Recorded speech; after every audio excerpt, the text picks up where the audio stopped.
Ya, kalau lihat foto-foto saya zaman itu nggak pernah ada yang pakai sendal itu. Oke, Tapi paling senang kayak begini. Jadi saya dulu sudah foto model sebenarnya. Sudah foto model. Asal foto udah gaya aja. Tapi nggak pakai sendal.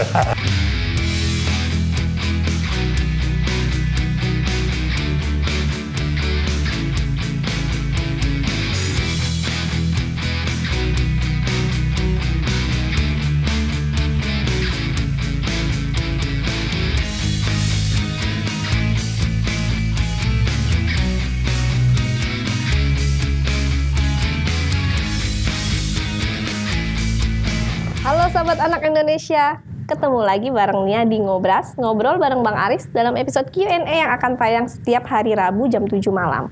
Untuk kepentingan terbaik anak, dukung terus Aris Merdeka Official dengan cara like, comment, share, and subscribe. Sahabat Anak Indonesia, sekarang sebelahnya udah ada Bang Aris dan gak bosen-bosen nih ketemu Bang Aris terus setiap minggu. Abang bosen tentunya gak? Kalau kita bicara anak, jangan bosan-bosan. Tapi sebelum kita jauh mendiskusikan apapun yang menyangkut anak, saya ingin menyampaikan ke seluruh anak Indonesia, sahabat anak Indonesia, selamat berbuka puasa. Oke, semoga kita dosa-dosa kita juga diampuni, kita bisa bertahan hidup dan sebagainya untuk memberikan yang terbaik bagi anak-anak. Oke. Begitu Nia. Oke, terima kasih. Lanjut. Bang, tapi ngomong-ngomong, sebelum masuk ke beberapa pertanyaan yang sudah dikirimkan oleh netizen. Apa katanya? Ini ngomong-ngomong nih di media sosial, Bang, di Komnas Anak, Aris Merdeka Official, di Komnas TV, Bang Aris tuh sedang mendapat kritikan dari netizen. Sungguh bagus. Harus ada kritik. Oke, iya. Jadi apa kritiknya itu begini, Bang. Kira-kira apa? Abang itu dianggap terlalu aplikasi. Kenapa? Karena selalu ngurusin kasusnya Gala. Terus ketemu sama Lala. Gitu. Lala yang Sabira. Yang sekarang lagi viral itu ya. Viral. Nah, jadi banyak netizen yang bilang, Bang Aris aplikasi kasusnya anak artis, yang Bumi, yang viral, yang diurusin. Tapi kasus-kasus yang lain nggak diurusin. Nah, itu gimana tuh tanggapan Abang terkait dari omongan netizen tadi? Begini nih ya, jadi prinsip dasar dari Komnas Perlindungan Anak itu memberikan perhatian itu non-diskriminasi. Itu prinsip ya. Artinya bahwa kita memperhatikan tumbuh kembang anak. Dari latar belakang apapun itu. Kita juga memberikan perhatian terhadap persoalan-persoalan anak, apapun persoalannya, dari latar belakang apapun, gitu kan. Termasuk tentunya apakah anak artis. Bahkan kalau ada persoalannya cucunya presiden sekalipun, itu kalau misalnya itu perlu pertolongan, kita juga lakukan yang sama tanpa diskriminasi. Artinya tembus batas latar belakang. Jadi kami itu atau Komnas Perlindungan Anak itu mempunyai dasar-dasar dan prinsip-prinsip melindungi anak.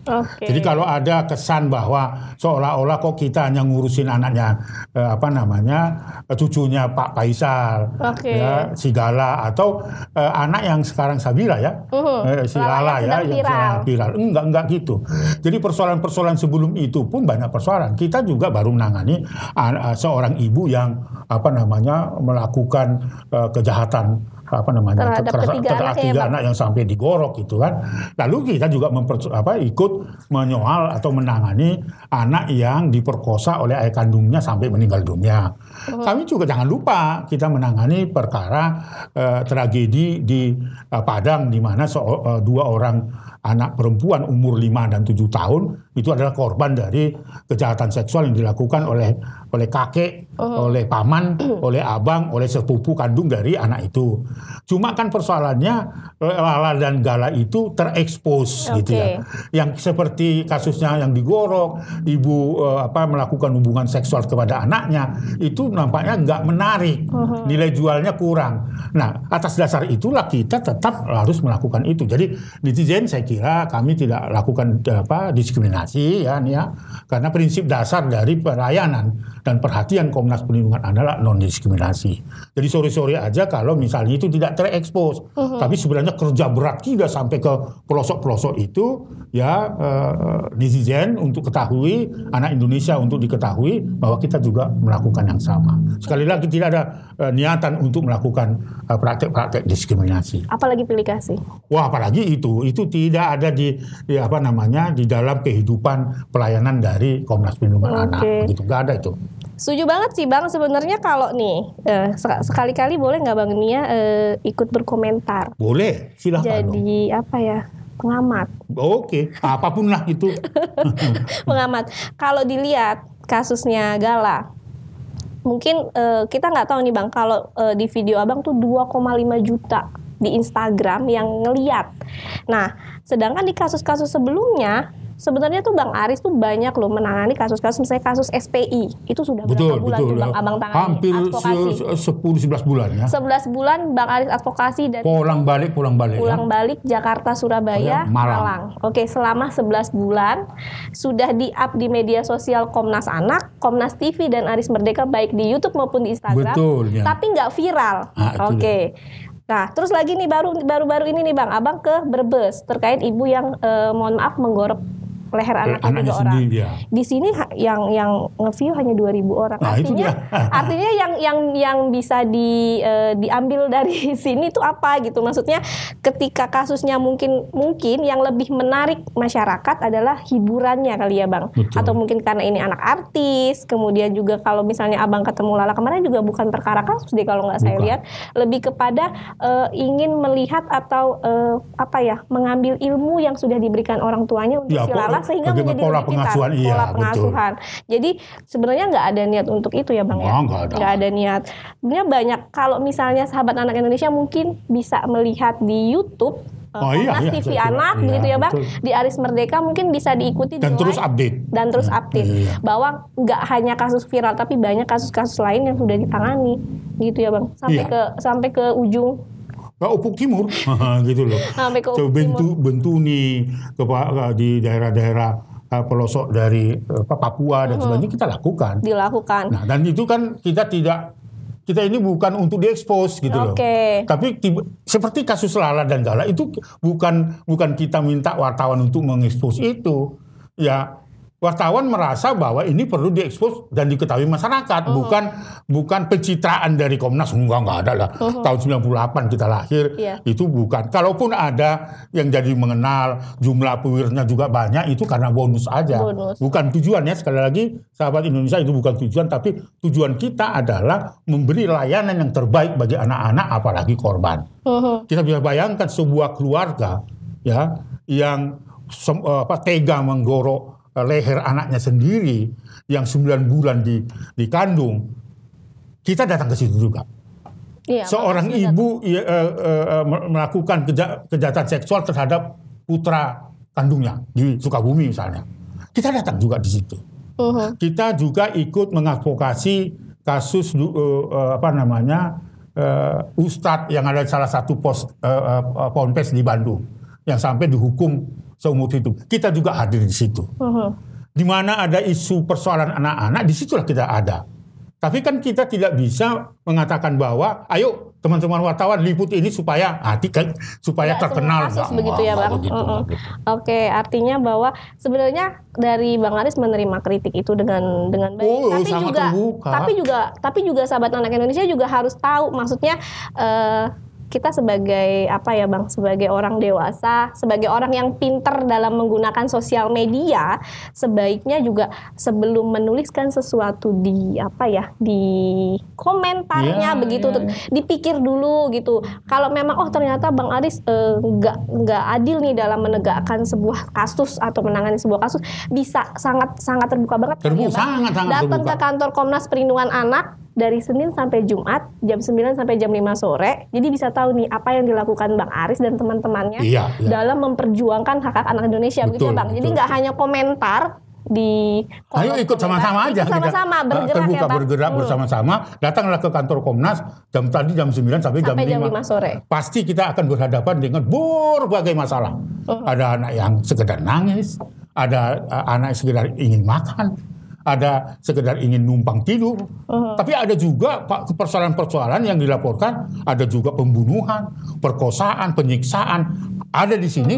Dan mari kita berangkat dan bergerak bersama-sama sehingga masalahnya itu berkeadilan bagi korban. Jadi bukan hanya Gala, bukan hanya Lala. Siapa dulu waktu datang dari Sumatera itu, Tandika misalnya. Enggak itu. Tapi itu bukan undangannya Komnas, bukan. Mereka datang untuk bersama-sama, ayo ngobrol. Lala diajak ke sini, ketemu opungnya, ngobrol, ya kan? Gala juga butuh sebuah kunjungan, kita kunjungan. Dan real bahwa kita mau mengatakan bahwa Gala itu patut diasuh oleh orang-orang yang menurut pemikiran Komnas adalah pantas si A atau si B, gitu loh. Oke, tapi juga buat mungkin sahabat anak Indonesia yang merasa bahwa ada kasus-kasusnya yang berhenti di tengah jalan, atau apa, bisa lapor ke Komnas atau telepon di Komnas misalnya di 021-841-6157 atau 58. Terus juga bisa email pengaduan komnaspa@gmail.com. Nah, itu bisa juga di email ke sana, gitu teman-teman. Jadi kalau misalnya ada kasus, nah ketika kasusnya ada di luar kota begitu ya Bang, bisa nanti dihubungkan atau dengan langsung perwakilan kita dari setiap kabupaten kota. Jadi jangan merasa bahwa hanya kasus-kasus yang viral aja yang didampingin Bang Aris, tapi juga nggak bisa semua kasus harus didampingi juga sama Bang Aris, karena kakinya hanya dua. Tangannya hanya dua gitu, nggak mungkin badannya dibelah-belah gitu kan. Capek juga ya Bang ya. Betul, sangat capek, tapi kita sudah rela bahwa kita menempatkan hidup kita itu untuk anak-anak. Makanya akhirnya banyaklah perwakilan Abang yang di beberapa kota dan provinsi begitu ya Bang. Betul. Gitu kira-kira. Jadi enggak ada diskriminasi itu. Oh, enggak ada. Kalau Bang Aris mau, sebenarnya mau lah Abang tuh semua kasus Abang yang pegang. Bisa selesai semua. Yang ada nggak tidur ya Bang? Nggak tidur. Ya nggak akan selesai juga masalahnya nih ya. Oke, Bang, kita masuk ke Q&A yang sudah dikirimkan oleh netizen ya. Tapi mungkin sebelumnya Abang ada tambahan lagi atau? Ya, saya kira itu tadi ya, saya ingin memperjelas bahwa Komnas itu hadir untuk anak Indonesia, non-diskriminasi. Karena itu prinsip pelayanannya. Jadi kalau ini terekspos, ini tidak terekspos, itu bukan salahnya Komnas Perlindungan Anak. Ini hanya diikuti oleh 1000 penonton atau penggemar atau apa istilahnya, viewer. Itu misalnya. Ini ada ratusan ribu hanya sekedar melihat Lala itu dididik dalam keluarga dengan baik. Itu penting juga gitu. Bukan hanya menunjukkan persoalan anak di seluruh Indonesia. Orang-orang juga agak muak kan. Apalagi situasinya sekarang, situasi yang membutuhkan hiburan gitu ya. Sudah capek menghadapi hampir 3 tahun virus pandemi COVID-19. Nah, saatnya nampaknya di luar juga ya banyak. Kalau saya sore-sore itu di tempat saya itu sudah banyak orang tidak pakai masker, ya, seolah-olah sudah bebas dari corona. Itu wajar saja karena hampir 2 tahun 3 tahun itu terkekang gitu ya, sehingga kasus-kasus yang sangat serius, memotong leher, memutilasi anak itu dianggap sebagai hal yang menakutkan, akhirnya tidak mau nonton. Tapi ada hiburan, waduh langsung. Sekarang ini kan masyarakat Indonesia setelah ya kita menghadapi Lebaran ini kan sudah ada gembira ria, akan bertemu Bapak Ibu, pulkam. Saya aja baru pulkam walaupun belum kan gitu lah. Ada kegembiraan itu. Oke, ya setuju yang diomongin Bang Aris tadi. Atau mungkin ada juga yang masyarakat merasa bahwa gak perlu ramai kasusnya karena sudah ditangani sama Komnas. Ada juga loh Bang yang pasti berpikiran bisa begitu. Padahal kita ingin bahu-membahu memutus mata rantai kekerasan terhadap atau kejahatan atau pelanggaran terhadap anak itu di Indonesia. Bahu-membahu. Artinya lebih sensitif terhadap lingkungan sekitar begitu ya Bang ya. Jadi nggak hanya mengandalkan ini sudah ditangani oleh Komnas ataupun pihak kepolisian, tetapi setiap dari kita bisa membantu dalam penanganan kasus. Oke, seru banget sih Bang kalau ngomongin masalah netizen atau sahabat. Pasti akan serius. Akan serius. Kita masuk ke pertanyaan pertama ya Bang. Yuk. Dari Kak Maulin.Irfan. Maulin.Irfan ya. Tetangga saya punya anak tapi sudah dibuat nangis anaknya. Itu bagaimana ya Pak? Dibuat nangis maksudnya apa ya? Tetangga saya jadi anaknya itu selalu dibuat nangis oleh anaknya. Jadi terus meminta Bang Aris untuk memantau kasusnya karena kasihan anaknya selalu menangis. Gimana itu? Nggak dijelasin Bang. Artinya anak itu sering nangis gitu maksudnya, atau dibuat nangis? Sudah dibuat nangis. Oleh, nah itu artinya yang mungkin antara, kalau bilang tetangganya berarti orang tuanya ya begitu ya Bang? Tetangga belum tentu orang tua, artinya seisi rumah. Tapi anaknya seisi rumah. Oh, jadi kalau ini saya itu karena kurang jelas. Iya, nggak jelas. Kalau anak di dalam lingkungan keluarga dibuat sering nangis dalam arti bully, kekerasan dan sebagainya. Tapi kalau itu sebagai niatan kekerasan, itu adalah pelanggaran terhadap anak. apalagi itu dilakukan oleh seisi rumah. Tapi juga nggak Kak Irfan sebagai tetangga juga bisa memantau dan saya kira itu maksudnya ya. Ya, Bang? Ya bisa langsung juga telepon ke Komnas Perlindungan Anak kalau wilayah persoalannya adalah wilayah dekat dari kantor Komnas Perlindungan, kita punya juga staf-staf volunteer untuk mendatangi, mencari tahu, melakukan investigasi kenapa anak ini di dalam satu lingkungan keluarga sering menangis. Apakah dia korban kekerasan dari seisi rumah dari anak yang sering nangis yang dilaporkan oleh tetangganya itu. Saya kira terima kasih. Itulah harapan kita kalau ada hal-hal yang seperti itu harus sensitif. Apakah dia nangis karena dipukulin? Apakah dia nangis nggak dikasih makan? Apakah dia nangis karena dikerengkeng? Karena nggak bisa terlihat misalnya kan? Ya saya kira itulah peran dari masyarakat yang kita harapkan harus berani melakukan intervensinya, ya, supaya tidak terjadi kebablasan. Kalau kita hanya mendengar nangis tapi tidak berbuat apa-apa, ya saya kira kita juga ikut serta sebenarnya membiarkan terjadinya kalau terjadi pelanggaran di rumah itu.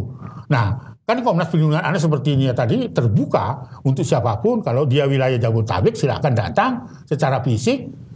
Bisa juga by phone, kita punya hotline service yang Nia katakan. Nah, itulah menurut saya peran dari masyarakat yang kita harapkan supaya dia bisa kontrol intervensi terhadap kemungkinan terjadinya pelanggaran terhadap anak. Itu saya kira. Saya kira itu mungkin di situ pokok dari keluhan itu. Pokok dari keluhan. Oke, Bang. Kita lanjut ya, Bang. Oke, dari Kak Amalia Putri _ Apa katanya? Komunikasi antara ibu sama anak sangat dibatasi sama ayah tiri. Saya harus gimana? Ya itu nggak boleh. Jadi apalagi dia ayah tiri apa hubungannya ya. Artinya seisi rumah yang ada, apakah dia ayah sambung, ibu sambung, siapapun ada seisi rumah itu. Harus menciptakan rumah itu yang bersahabat dan ramah pada anak. Anak tidak boleh dihalangi berkomunikasi kepada siapapun, kepada dunia luar pun. Bahkan menerima informasi dari luar dalam bentuk apa? Dari gadget kayak, dari telepon kayak, dari apapun yang disampaikan orang yang ingin menyampaikan informasi menyangkut tentang tumbuh kembang anak itu. Jadi kalau ada tadi seperti itu, orang tua sambung melarang berkomunikasi kepada kakek, neneknya, pamannya, dan ibunya, itu pelanggaran terhadap anak. Hati-hati loh. Itu tidak ditoleransi. Ayah sambung, baik tidak ayah sambung, siapapun yang ada seisi rumah itu berkewajiban memberikan ruang bagi anak-anak menerima dan menyampaikan informasi. Oke, Bang. Artinya sebenarnya juga ketika siap menikah atau sudah bersedia menikah dengan pasangan yang sudah memiliki anak harus sudah bisa menerima juga ya, Bang? Itu prinsip pernikahannya. Jadi kalau kau nanti menikah, ya, kau menikah bukan hanya untuk suami. Untuk suami. Untuk seisi rumah dan kerabat-kerabat di luar rumah yang ada dan bertalian dengan keluarga. Gak bisa sendiri. Saya nih ya sejak memutuskan menikah baru seminggu rumah saya full. Banyak orang dari berbagai ramai ya, Bang. Ya, itu artinya menikah bersama untuk mengerti ya apa yang terjadi dalam keluarga istri saya atau keluarga dari saya. Disitulah keindahan nikah itu. Tidak sendiri gitu ya. Bablas sendiri sudah hilang gitu, enggak. Kita menikah untuk semua. Itu menikah dalam arti pengertian saya adalah mengetahui hubungan silaturahmi keluarga itu. Sehingga kita berkeluarga adalah ada timur kita berkeluarga secara besar dan utuh gitu loh. Itu bedanya. Kalau Eropa kan sudah menikah bikin rumah, bikin apartemen udah berdua aja. Adat ketimuran kita tidak. Oke, setuju.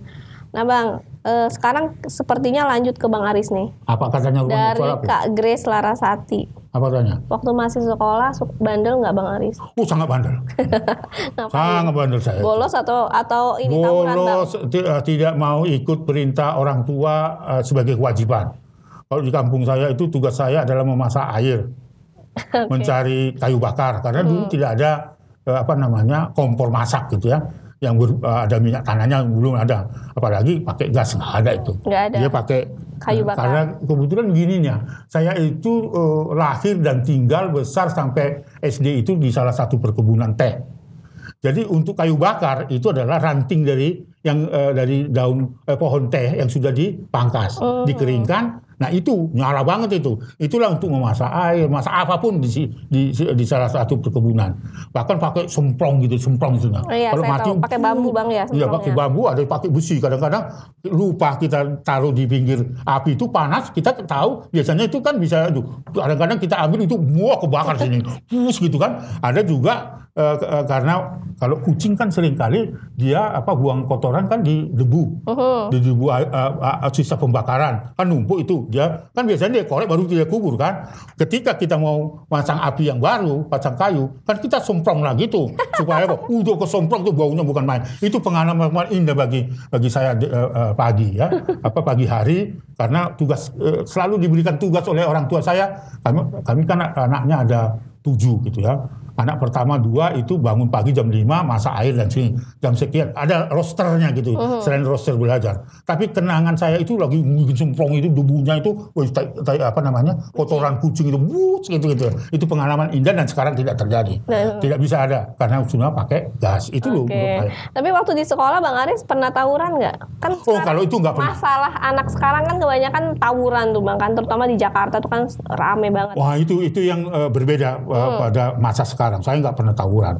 Dan bukan hanya saya, maksud saya bahwa dari pengalaman SD sampai SMP itu nggak pernah ada tawuran itu. Ya, di SMA juga nggak ada tawuran.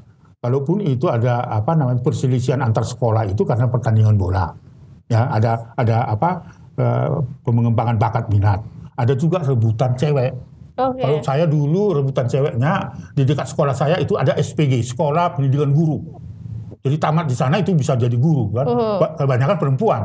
Saya itu di salah satu SMA namanya SMA kampus yang masa itu bisa rambut panjang. Maka kalau saya dilihat sejak awal saya sudah mencintai rambut panjang. Istilah celana itu bisa pakai celana kampak namanya, besar di bawah itu, kayak nyapu jalan itu. Nah, terjadi bukan tawuran ya, saling ini dalam pertandingan, dalam perebutan cewek, itu yang terjadi. Nah, sekarang saya kira sudah lebih pada mengedepankan kekerasan. Jadi pengalaman saya kalau dibilang nakal dalam bentuk itu, ya nakal bentuk itu. Dan waktu kecil saya ya sampai sekarang baru akhir-akhir ini mau pakai sendal, mau pakai sepatu. Gitu kan. Nah, dari zaman sekolah nggak mau pakai sepatu Abang? Atau bawa dari rumah tiba-tiba masuk pakai sepatu ditaruh sini sih, karena ini hanya untuk takut guru saja. Tahu nggak itu kursi sepatu ditaruh di sini dibawa di sana dan sebagainya. Jadi kalau sekolah berangkat sepatu ditenteng di sini diikat. Baru nanti sampai sekolah baru dipasang lagi. Itu nakal nggak? Enggak juga sih. Ya, bukan gaya. Jadi lebih mikir nggak pakai kaki, jadi polos aja. Polos saja. Kalau lihat foto-foto saya zaman itu nggak pernah ada yang pakai sendal itu. Tapi paling senang kayak begini. Jadi saya dulu sudah foto model sebenarnya. Sudah foto model. Asal foto udah gaya gitu. Tapi nggak pakai sendal. Nggak pakai sendal. Nah, itu kalau itu dikatakan kenakalan, ya kenakalan. Bukan kejahatan ya, kenakalan pada masa anak. Kenakalan masa anak, siap. Artinya, tapi pada zaman itu belum ada tawuran begitu ya Bang ya? Nggak ada rebutan cewek. Semacam itu aja. Nah, sekarang lanjut nih Bang ke kasus dari Kak Renita _Ayuriani. Nah, apa katanya ya? Kebetulan Bang Aris juga baru dari daerah sini nih. Apa itu? Terjadi pelecehan seksual anak di daerah Tangerang Selatan. Lapornya kemana Bang Aris? Ya, kebetulan tadi juga kita baru memberikan penghargaan kepada Polresta Tangerang, ya itu di daerah Tangerang. Secara khusus memberi penghargaan karena dedikasi Satreskrim yang menangani perkara secara cepat. Kenapa saya bilang cepat? Beliau Kapolres Tangerang lewat Kasat Reskrimnya melaporkan tahun lalu itu mereka menangani hanya 43 kasus. Tetapi dengan kerja keras dan mengedepankan penegakan hukumnya, itu sampai akhir Maret tahun ini sudah 24. Itu berarti sudah lebih separuh. Nah, itu artinya bahwa kasus-kasus kekerasan yang ada di daerah Tangerang secara khusus itu adalah mendapat perhatian dari Komnas Perlindungan Anak. Kebetulan tadi kita memberikan penghargaan mudah-mudahan dengan penghargaan ini kasus-kasus yang ada bukan hanya di Tangerang Kota, tetapi seluruh Tangerang itu kabupaten, dan kita berharapkan pemerintah kabupaten, ya Pak Bupati Jaki itu bisa memberikan perhatian serius gitu. Oke, jadi untuk Kak Renita untuk kasus kekerasan seksualnya bisa lapor ke Polres Tangerang. Iya, saya kira mereka akan tangani karena sudah kita berikan penghargaan karena berjanji juga ada pengaduan yang cukup bukti akan terus dilakukan secara cepat. Nah tentu kalau belum sampai ke sana bisa juga ke Komnas Perlindungan Anak, kita punya perwakilan Lembaga Perlindungan Anak di kabupaten, ya bisa menghubungi itu. Nanti kita akan berikan nomor kontak ya, kita silakan mengadu ke Komnas Perlindungan Anak, baru kita nanti akan teruskan ke Polres Tangerang. Saya kira itunya, jadi terbuka kita. Nanti bisa didampingi secara langsung. Ya pasti, di sana ya Bang ya.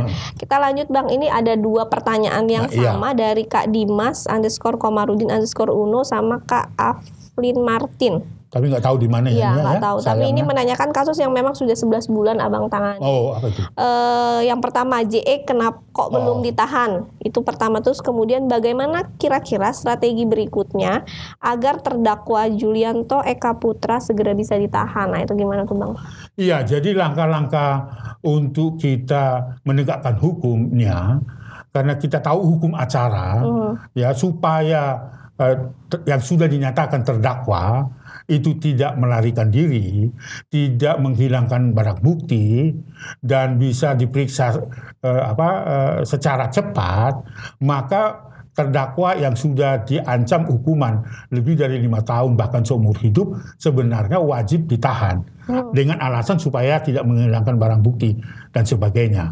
Nah kalau dia sudah ditetapkan sebagai didakwa dan ditahan dan proses hukumnya sedang berjalan, hukum acara kita memang mewajibkan setiap orang yang akan menghadapi persidangan itu karena statusnya adalah status tahanan mengikuti persidangan, maka dia harus menggunakan baju tahanan dan dijemput dan diantar oleh mobil tahanan. Itu kalau ditahan kan gitu. Tetapi kan faktanya sampai hari ini walaupun kita sudah menemui Ketua Pengadilan Malang dan minta pendapat-pendapat pakar-pakar hukum baik itu di kampus, ahli, profesor dan sebagainya, ya itu tadi alasan-alasan itu tidak adalah alasan-alasan itu bisa diterima jika kalau ada ketakutan untuk melarikan diri. Tetapi kalau itu dijamin oleh pengadilan, ya kan, bahwa tidak akan melarikan diri, memang tidak wajib ditahan. Tetapi nanti kalau misalnya itu melanggar, itu yang bertanggung jawaban adalah hakimnya sendiri gitu. Nah sampai hari ini memang kita harapkan sesuai dengan permintaan korban, sesuai dengan undang-undang yang berlaku, maka dengan alasan itu tidak ada alasan pengadilan untuk tidak menahan. Tapi sayangnya ya ini tidak ditahan, tetapi proses hukum sedang berjalan. Apalagi kalau dia tidak ditahan, ada ketakutan dari saksi pelapor itu mempengaruhi saksi. Dan itu faktanya sudah ada. Saksi mahkota itu akhirnya mencabut BAP. Ya, itu kan sangat sangat memprihatinkan gitu. Lalu kemudian ketika diserahkan ke pengadilan itu, jaksa juga tidak menyerahkan secara fisik si terduga atau bukan terdakwa itu. Nah itu ketakutan itu. Nah namun karena ketidakpuasan itu saksi pelapor, kita sudah bertulis surat ke Mahkamah Agung untuk mengawasi proses pengadilan itu, karena ini merupakan kejahatan luar biasa dan leg spesialis dan merupakan extraordinary crime. Itu ditentukan oleh undang-undang loh, gitu kan? Karena Undang-Undang 17 tahun 2016 lah yang didakwa kepada Julianto itu. Nah, kalau upaya-upaya apa yang dilakukan oleh Komnas, saat ini kita sedang berhubungan dengan Kompolnas karena proses pemeriksaan saat itu dia juga tidak ditahan, ada alasan apa. Lalu kita juga sudah menulis surat ke Mahkamah Agung untuk kita bisa bertemu untuk bisa memberikan atensi dari proses peradilan yang dilakukan oleh majelis hakim di Pengadilan Negeri Malang. Lalu kemudian kita supaya maksimal ini tuntutan, karena pasal 17 tahun 2016 bisa sampai hukuman mati seperti yang terjadi tuntutan jaksa tinggi di Bandung, yang akhirnya tentu kita ada kewenangan hakim untuk memutuskan bukan mati atau seumur hidup dan sebagainya, begitu kan ya. Nah, kita juga ke Jagung supaya tuntutan itu betul-betul mendapat atensi sesuai dengan pasal-pasal yang diatur di dalam Undang-Undang 17 tahun 2016. Langkah itu sudah kita lakukan, bahkan kita sudah laporkan juga ke Bareskrim, dan ini kasus sudah di bawah pemantauan Bareskrim. Ya, kemarin juga kita coba melaporkan salah seorang perempuan yang mengalami kekerasan seksual juga. Jadi upaya-upaya itu kita lakukan. Jadi itu update-nya ya. Kita terus-menerus akan melakukan advokasi, tetapi saat ini sidang akan ditunda sampai 2 minggu ya, karena kita menjalani bulan Ramadan. Oke, artinya sudah banyak strategi yang disampaikan oleh Bang Aris tadi gitu, upaya yang dilakukan sudah banyak, tapi juga mohon bantuan dan kawalan gitu ya Bang ya dari sahabat anak Indonesia begitu, supaya kita bisa lebih ngelihat nih kasus berjalan sangat lama 11 bulan, 11 bulan ya. Gitu, kasus kekerasan seksual nggak lazim biasa. Nggak lazim begitu ya Bang ya. Ada apa di balik kasus ini begitu, kira-kira begitu Bang. Betul. Tapi kita sebenarnya sejujurnya saya mungkin juga sahabat anak Indonesia di luar sana juga nggak sabar menantikan putusannya nanti kira-kira akan seperti apa gitu. Karena setelah Prapit kemudian sidang ditunda 2 minggu karena majelis mengalami sakit waktu itu. Kemudian ini karena menyambut puasa. Betul. Ditunda lagi 2 minggu. 2 minggu ke depan. Oke, 11 bulan. Jadi jangan sampai berlarut-larut hingga bertahun-tahun begitu ya Bang. Ya, saya kira ini karena dia leg spesialis dan kejahatan luar biasa. Yang Bu jangan lama-lama karena ini supaya berkeadilan bagi korban. Saksi korban juga atau saksi pelapor juga menunggu-nunggu, ini sudah merasa tertekan juga terhadap derita yang sesungguhnya pelakunya dihukum berat. Oke, iyalah, apalagi kan ancamannya di atas 5 tahun begitu Bang. Saya nggak tahu ya, jadi ini masih kerja berat kita sebenarnya untuk menegakkan keadilan terhadap kasus-kasus kejahatan seksual yang tersembunyi itu. Siapa bilang orang tidak tersembunyi? Tersembunyi. Karena membutuhkan saksinya. Bagaimana seorang ayah melakukan kejahatan seksual terhadap putri kandungnya seperti yang terjadi di Semarang sampai meninggal dunia.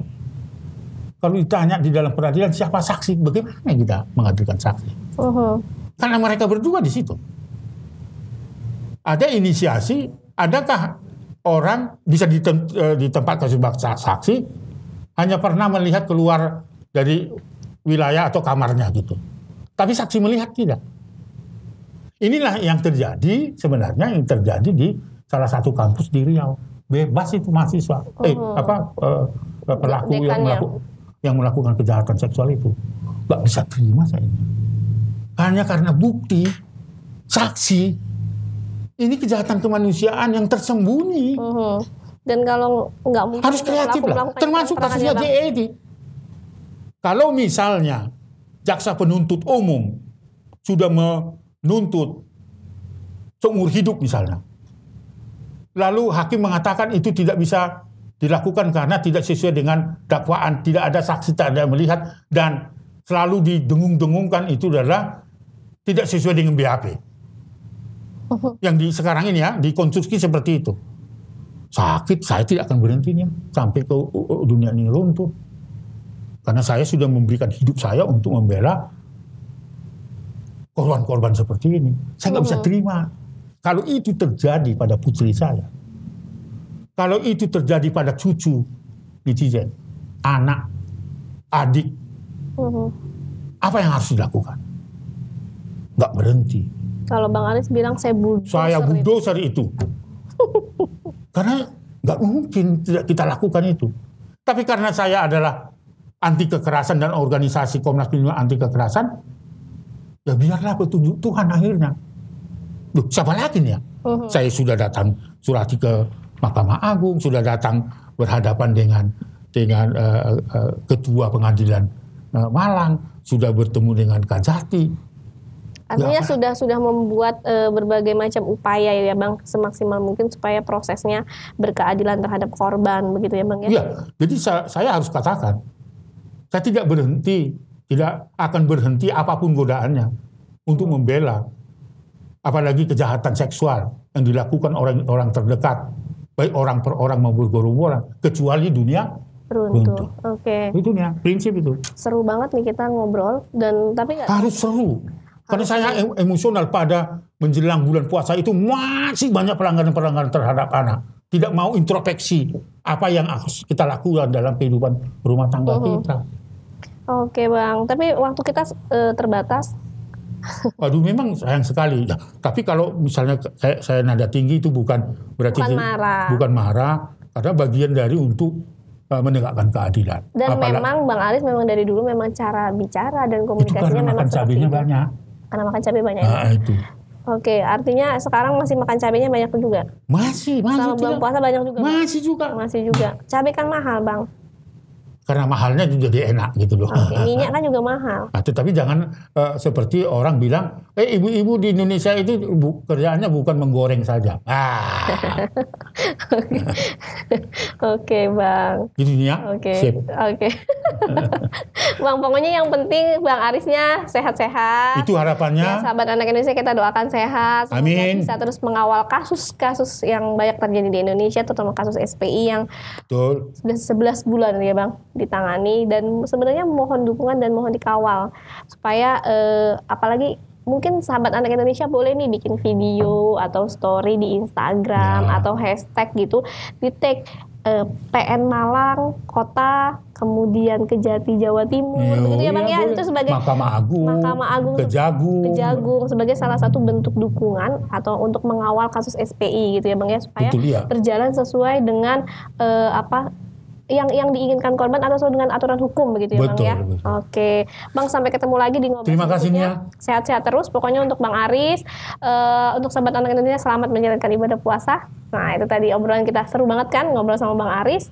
Akan tayang setiap hari Rabu jam 7 malam untuk kepentingan terbaik anak. Dukung terus Aris Merdeka Official dengan cara like, comment, share, and subscribe. Salam anak Indonesia. Anak terlindungi, Indonesia maju. Sampai jumpa.